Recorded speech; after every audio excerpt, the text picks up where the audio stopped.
I'm back, balakubak! Tara, samahan niyo ako. Magluto tayo ng kangkong with mushroom.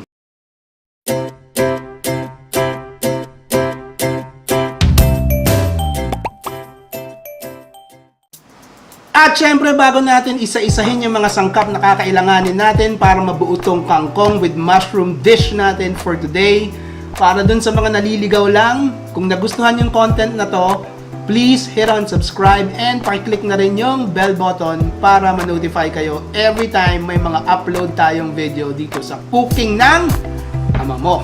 Okay, so ano ba yung mga kailangan natin para mabuo tong kangkong with mushroom natin? Syempre, kailangan natin ng kangkong, kailangan natin ng mushroom, kailangan natin ng mantika, asin,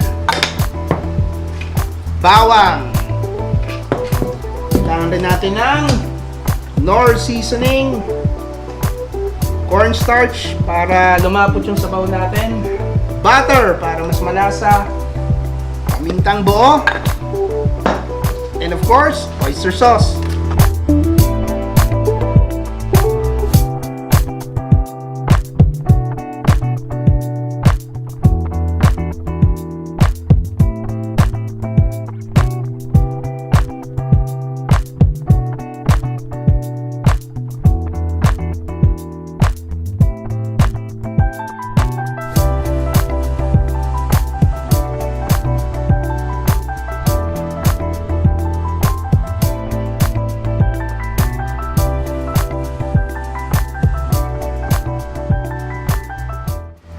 Simulan na natin yung pagluluto. Simple lang yan. Painit lang tayo ng mantika.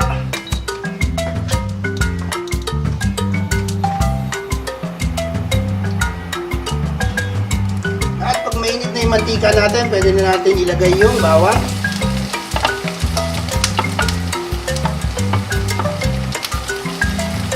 Pain lang natin mag-brown. Mag-brown na yung bawang natin, magdadagdag na ako ng butter.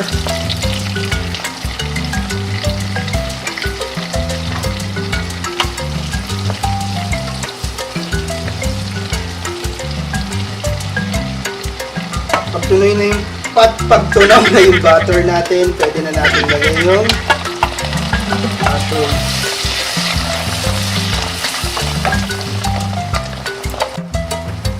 And after around 3 minutes, pwede na tayo magdagdag ng paminta. Gusto mabilis lang paglutuin. Konting asin.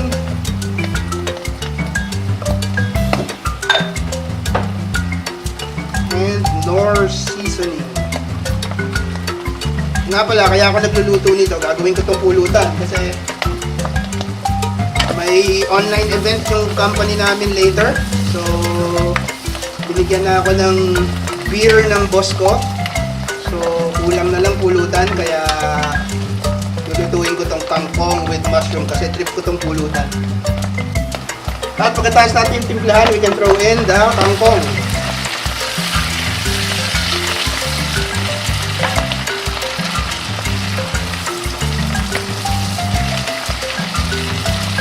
Parang ang dami ng kangkong pero mamaya liliit yan pagka naluto. Hinaw na tayo ng apoy.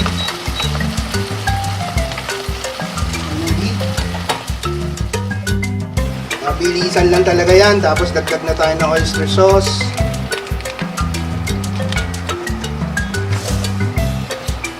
Ito na tayo.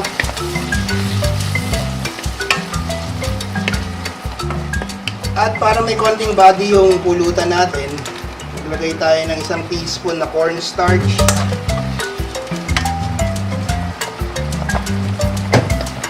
And kalahating shot glass na tubig.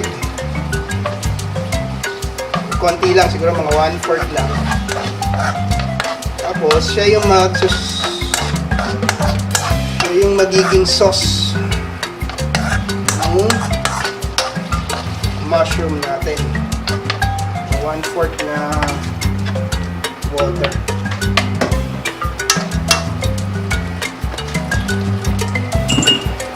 And I guess that's it. It's a dish. Okay, so may pulutan na tayo.